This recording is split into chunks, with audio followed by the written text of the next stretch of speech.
Hai semuanya, Assalamualaikum warahmatullahi wabarakatuh. Ketemu lagi sama aku Hanifa. Apa kabar teman-teman? Semoga kalian selalu sehat, selalu baik-baik aja seperti biasanya. Dan luar biasa, makasih banyak ya buat kalian semua yang udah join sama membership aku. Makasih supportnya, aku makin semangat banget ya pastinya teman-teman.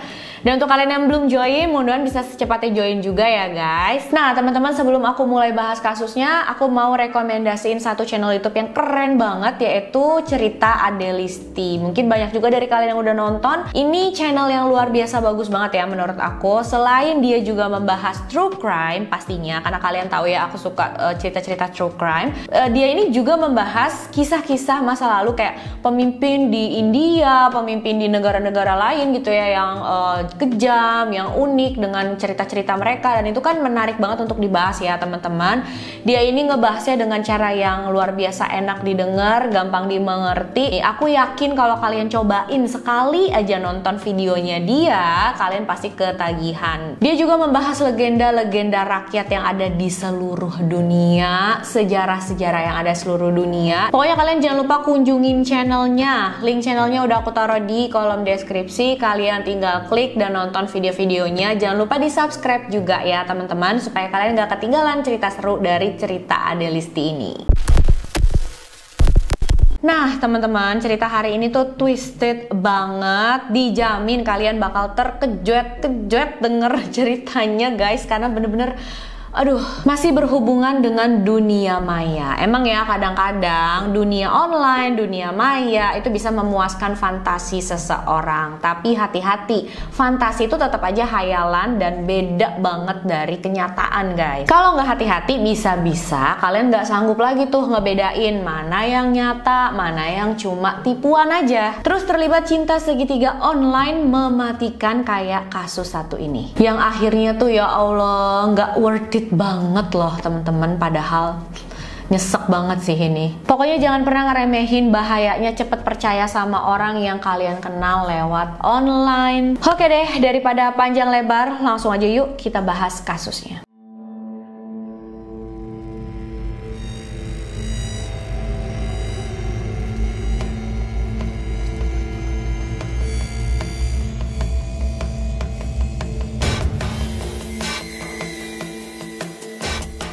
Semuanya dimulai pada bulan Mei tahun 2005. Ada seorang pria asal New York yang bernama Thomas Montgomery, umurnya 46 tahun. Dia sudah menikah, punya 2 orang anak. Dia bekerja sebagai seorang ahli mesin di sebuah pabrik. Dan biasa ya guys, cowok itu kan walaupun udah dewasa, bahkan udah punya istri, udah punya anak, tuh masih suka aja main games ya kan. Sebenarnya nggak ada yang salah sama main games ya teman-teman, asalkan main games online itu jangan tipu-tipu. Nah sedangkan Thomas Montgomery ini pada bulan Mei 2005 dia bermain di salah satu website games yang bernama Pogo. Mungkin kalian tahu, dan ada beberapa dari kalian nih yang suka main di Pogo ini juga. Jadi di dalam situ ada banyak bermacam-macam games ya teman-teman. Nah Thomas masuk ke sini, bikin akun di sana. Di dalamnya juga kan ada forum nih teman-teman. Di sana tuh para pemain bisa chat-chatan, berbagi pikiran mereka segala macam. Tapi Thomas di akunnya itu nggak mengaku sebagai dirinya sendiri. Username akunnya adalah Marine Sniper. Di profilnya dia nggak mengaku sebagai pria berkeluarga umur 46 tahun, tapi dia mengaku sebagai seorang pemuda yang sedang mengabdi militer, wajib militer gitu ya, di Irak teman-teman. Dan memang sih Thomas Montgomery ini sebelumnya pada saat dia masih muda pernah menjadi militer selama 6 tahun. Tapi nggak seperti nama username-nya yaitu Marine Sniper, dia nggak pernah jadi sniper guys. Foto yang ditaruh di profilnya juga bukan foto dia sekarang, fotonya tuh pas dulu dia masih muda. Jadi kan ya beda banget sama dia pas umur 46 tahun itu. Awalnya di website itu Thomas cuma main-main games anak muda aja, dia ngobrol sama anak-anak muda lain di dalam forum gitu ya. Dan ini membuat dia merasa lebih muda teman-teman. Tapi suatu hari tiba-tiba pemain lain ada yang menghubungi Thomas dan ngajakin Thomas ngobrol di ruang chat pribadi. Nama username pemain ini adalah Tall Hot Blonde. Kalian ngerti kan artinya adalah tinggi, seksi, dan berambut pirang. Siapa coba yang nggak tertarik gitu ya, termasuk Thomas. Dia tertarik banget kan sama akun ini, sama pemain ini. Akhirnya diterimalah ajakan untuk ngobrol di ruang chat pribadi itu. Nah, awal-awalnya juga mereka cuma ngobrol biasa aja segala macam. Si tall hot blonde itu bilang sama Thomas kalau dia nama aslinya adalah Jesse, umurnya baru 18 tahun, kelas 3 SMA, dia bermain softball di sekolah SMA-nya dan dia berasal dari West Virginia. Sedangkan Thomas mengenalkan dirinya sebagai Tommy dan katanya umurnya dia itu masih 18 tahun dan saat itu dia lagi mengabdi wajib militer di Irak, teman-teman. Lama-lama obrolan mereka tuh udah mulai saling menggoda, genit-genitan gitu ya, dan semakin lama mereka ngobrol udah bener-bener kayak orang pacaran. Lebih parah lagi, Jesse ini jadi sering ngirimin foto-fotonya dia pakai baju tidur yang seksi, foto dia lagi pose-pose menggoda gitu, teman-teman. Sebagai gantinya nih, Jesse juga minta kan sama Thomas, kamu juga dong kirimin aku foto-foto kamu, masa aku doang gitu. Nah, Thomas juga ngirimin, tapi yang dikirimin bukan foto dia saat itu, foto dia pas masih muda dulu, kan ada albumnya gitu ya, dia foto-fotonya pas masih muda difoto lagi terus dikirimin deh ke Jesse. Setelah puas kirim-kiriman foto, mereka naik lagi ke level selanjutnya, mereka mulai kirim-kiriman surat cinta plus tukeran hadiah juga, teman-teman. Dan walaupun hubungan mereka ini cuma di online aja, tapi Thomas ini udah kayak kebawa banget sama perasaannya, dia udah kayak bener-beneran cinta gitu sama Jesse. Dia sempat kirim pesan ke Jesse seperti ini, Thomas bilang hubungan kita ini terasa lebih nyata daripada kehidupan nyata, seperti obat yang bikin aku candu dan aku nggak bisa melepaskan ini, kata Thomas. Dan Jesse menjawab dengan, oh iya Thomas, sama aku juga cinta sama kamu, aku sayang banget sama kamu, aku nggak pernah merasakan hal seperti ini segala macam. Aneh banget ya teman-teman, Thomas ini kan laki-laki umur 46 tahun, udah punya istri, udah punya anak 2, kok bisa-bisanya gitu loh dia, walaupun cuma secara online tapi punya hubungan seperti ini dengan gadis 18 tahun. Kasian banget ya. Dan saat itu pastinya keluarganya nggak tahu sama sekali. Padahal anaknya Thomas ini ada juga yang umurnya nggak jauh beda dari Jesse. Apa dia nggak ngebayangin gitu ya kalau itu adalah anaknya yang ditipu kayak gitu sama pria tua lain gitu kan? Luar biasa. Tapi namanya bangkai ya teman-teman, mau ditutupin kayak apapun, disembunyiin kayak apapun, pasti bakalan kecium juga. 1 tahun kemudian rahasianya Thomas ini mulai terbongkar ke keluarganya, guys. Suatu hari di bulan Maret tahun 2006, salah satu anak perempuannya Thomas itu pakai komputer bapaknya ini kan, pakai komputer Thomas gitu. Pas dia lagi main-main, kebetulan banget pesan dari Jesse tuh masuk, guys. Terus dibaca lah sama anaknya Thomas ini. Pas dibaca sama dia, wah kaget banget, dia langsung shock pastinya ya. Kok bisa-bisanya ayah gue begini, mungkin dia mikirnya gitu. Langsung lah dia cepet-cepet lari ke ibunya, diceritain semuanya kan ke ibunya. Nah, istrinya Thomas saat itu bernama Cindy. Cindy langsung cek komputer suaminya gitu ya, dicek lagi lebih dalam, lebih teliti lagi, dan dari sana dia menemukan lebih banyak bukti yang pastinya bikin hatinya hancur banget. Dia nemuin pesan-pesan cinta antara suaminya dan Jesse, foto-foto yang saling mereka kirim tadi, dan juga gaun malam seksi berwarna merah milik Jesse. Seperti yang aku bilang tadi ya, mereka itu udah mulai kirim-kiriman hadiah, guys. Jadi gaun malam milik Jesse itu ditemuin sama istrinya, sama Cindy, di dalam kamar Thomas. Aduh ya Allah, kalian bayangin gak sih tiba-tiba suatu hari suami yang kalian pikir setia, nggak macem-macem, tiba-tiba punya rahasia gelap kayak gini. Amit-amit ya. Cindy pun langsung balas pesannya Jesse tadi, teman-teman, dengan dia tuh kirimin foto keluarganya. Itu kan ada foto Thomas, dia, dan 2 anak perempuannya itu. Terus Cindy bilang, sini aku kenalin sama orang-orang di dalam foto ini. Yang tengah itu adalah pria bernama Thomas Montgomery, umurnya 46 tahun, dan dia adalah suamiku sejak tahun 1989. Kamu cuma dibohongi, jangan percaya sama kata-kata di dunia maya. Mendingan kamu tinggalin ini secepatnya, atau kamu cuma bakal tersakiti oleh pria yang jago bohong dan juga jago untuk memanipulasi. Cindy bilang gitu ke Jessie, guys. Jessie marah banget denger ini, guys. Dia bilang benci sama Thomas dan dia juga pengen Thomas harusnya dipenjara nih kamu nih karena ngelakuin hal ini gitu. Tapi tetap aja ya dia nggak mengikuti sarannya Cindy tadi. Bukannya dia meninggalkan semua tentang Thomas, dia justru melacak temen-temennya Thomas. Dan dia menemukan salah satu rekan kerjanya Thomas yang bernama Brian Barrett, 22 tahun. Nah, tapi Brian ini beneran 22 tahun umurnya, guys. Nggak seperti Thomas yang bohong tadi. Brian ini juga main di website Pogo, punya akun, dia ada di forum. Akhirnya si Jessie ini mulai ajakin Brian ngobrol.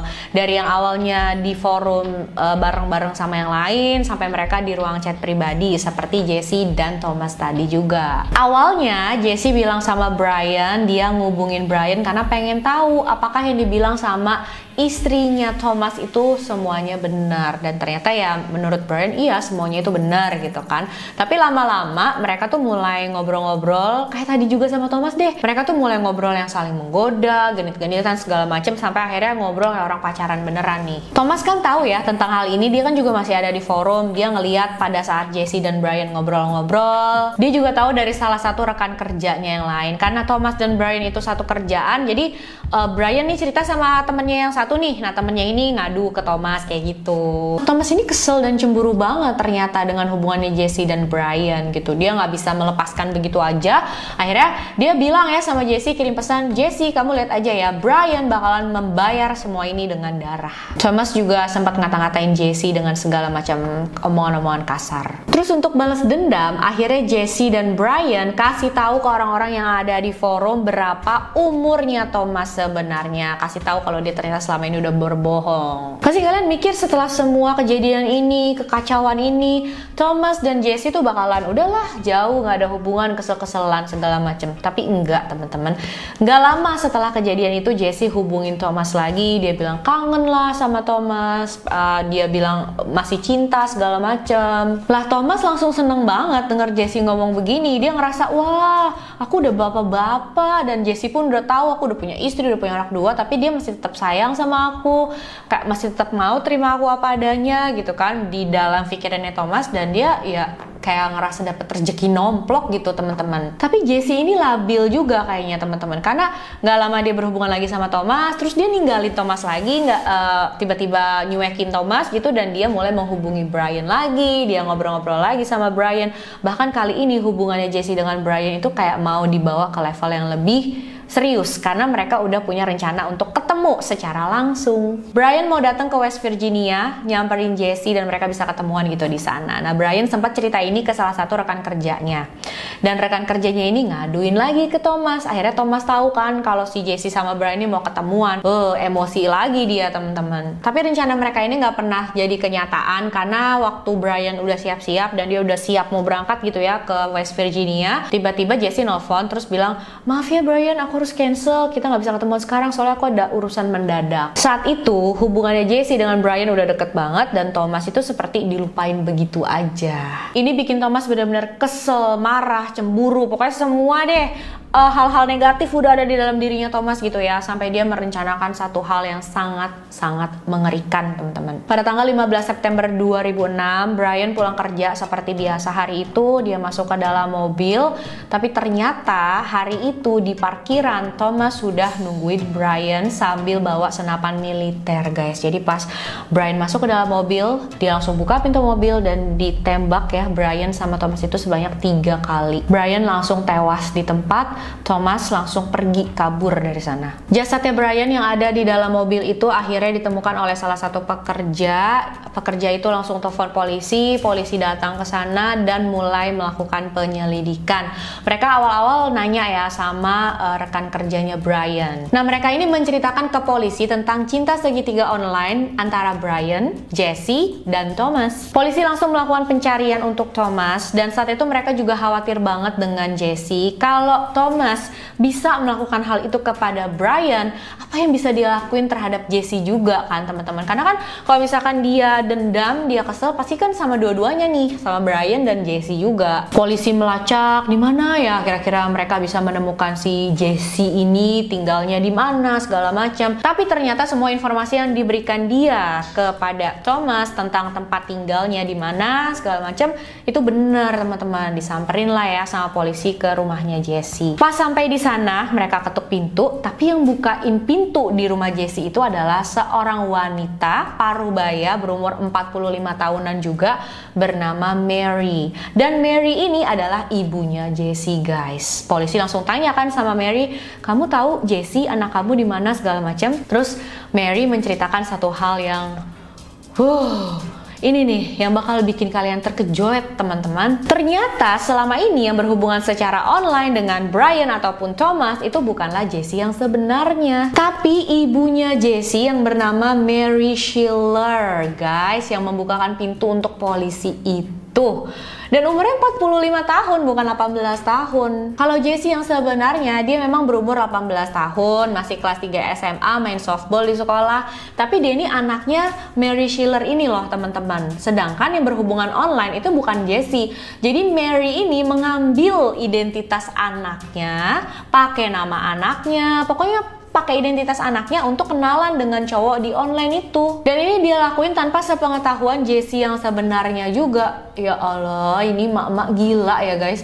Masa pakai identitas anaknya dong? Itu foto yang biasa dia kirimin ke Brian, yang dia kirimin ke Thomas, itu juga foto anak aslinya, anak kandungnya. Gila ya, berani banget loh seorang ibu memanfaatkan identitas anaknya. Ini kan dia sama aja nempatin anaknya dalam bahaya ya guys. Siap kalau misalkan itu cowok berniat jahat gimana? Tahu alamat rumah, tahu sekolahnya di mana, tahu orangnya seperti apa. Kalau tiba-tiba tuh cowok nyamperin terus menculik Jesse atau gimana? Kok bisa-bisanya dia nggak mikir ke situ? Mary Schiller pada saat itu sudah menikah, dia sudah punya suami, tapi setelah tahu tentang hal ini, suaminya Mary langsung menggugat cerai dia guys. Dan menurut aku wajar banget ya, karena apa yang dilakuin Mary Schiller ini adalah hal yang rendah banget menurut aku. Bukan cuma karena dia berbohong, tapi juga karena ya tadi aku bilang dia pakai identitas anaknya, bikin anaknya dalam bahaya. Cuma untuk apa? Cuma untuk kepuasan dirinya sendiri. Gak lama setelah berbicara dengan Mary Schiller ini, polisi berhasil menemukan Thomas. Dia dengan cepat ditangkap oleh polisi. Dia menghadapi tuntutan pembunuhan pada Brian. Thomas mengaku bersalah. Dia diberikan hukuman selama 20 tahun penjara. Saat itu jaksa penuntut juga berusaha banget mau menghukum Mary Schiller. Walaupun dia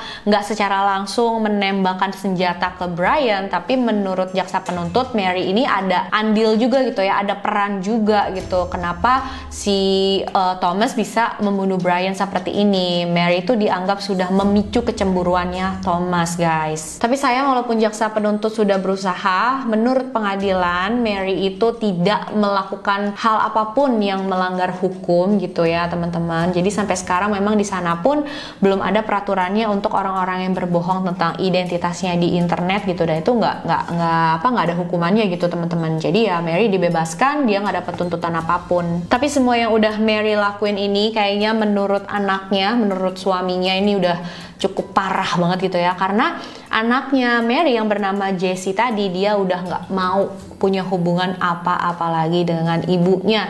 Kabarnya juga mereka nggak berkomunikasi lagi sama sekali. Maklum banget ya guys, ngebayangin nggak sih punya ibu kayak begini?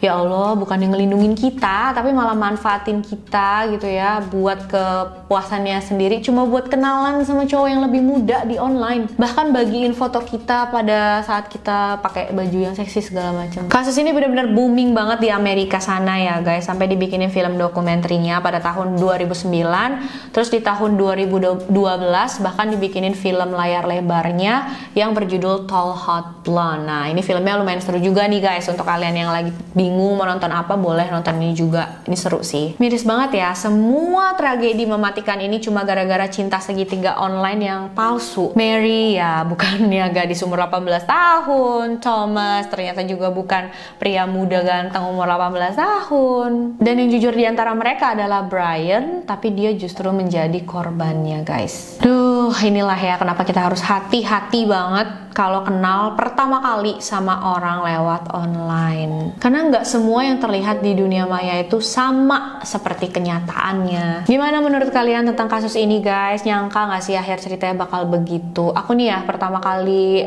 baca cerita ini, kasus ini, aduh bener-bener nggak nyangka loh aku.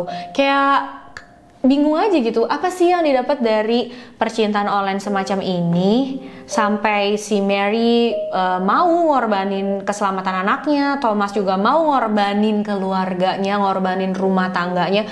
Dia sama sekali nggak mikirin kalau dia melakukan pembunuhan ke Brian itu apa yang bakalan terjadi dengan istrinya, dengan kedua anaknya. Udah nggak tahu kenyataan gitu ya, langsung aja ikutin nafsunya. Dan kabarnya Mary Schiller juga sama sekali nggak pernah mengeluarkan pernyataan maaf ke siapapun termasuk kepada anaknya sendiri. Dia tuh tetap kekeh, aku nggak nyangka soalnya semuanya bakalan jadi berbahaya begini, bakal jadi mematikan begini. Aku pikir ya ini cuma tipu-tipuan online kecil biasa aja, habis itu bakalan dilupain dan berakhir. Dan satu lagi yang menurut aku lucu nih teman-teman, Mary Schiller merilis sebuah buku.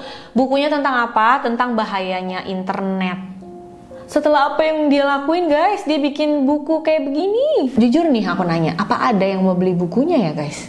Mungkin yang belum tahu tentang kasusnya kali ya. Oke guys, makasih udah nonton videonya sampai akhir. Jangan lupa komen ya apa pendapat kalian tentang cerita ini. Jangan lupa like, subscribe, dan share video ini sebanyak-banyaknya juga, biar makin banyak yang nonton, aku makin semangat bikin videonya. Untuk kalian yang mau request juga boleh ya teman-teman, silahkan kirim DM ke Instagram aku, Hanifah Story 92. Sampai jumpa di video selanjutnya. Bye bye.